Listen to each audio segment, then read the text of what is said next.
আপনার research, expertise বা professional achievement কি ইউএস গ্রিন কার্ডের জন্য যথেষ্ট?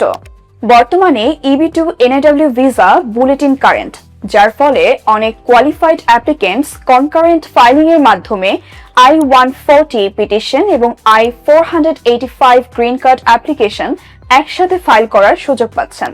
যদি আপনার research contribution, academic achievement, innovation কিংবা প্রফেশনাল ইম্প্যাক্ট ইউএস ন্যাশনাল ইন্টারেস্টের সাথে অ্যালাইন করে, তাহলে এখনই হতে পারে আপনার প্রোফাইল ইভ্যালুয়েট করার সঠিক সময়। হেডম্যান ল গ্রুপের প্রতিটি কেস ইন্ডিভিজুয়াল স্ট্র্যাটেজি অনুযায়ী প্রস্তুত করা হয়।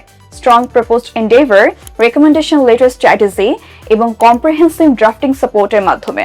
আমরা কোনো টেমপ্লেট বেসড অ্যাপ্রোচে বিশ্বাস করি না। Every case is treated with exceptional care and individualised attention. একমাত্র আমাদেরই আছে অ্যাপ্রুভ অ্যান্ড রিফান্ড পলিসি।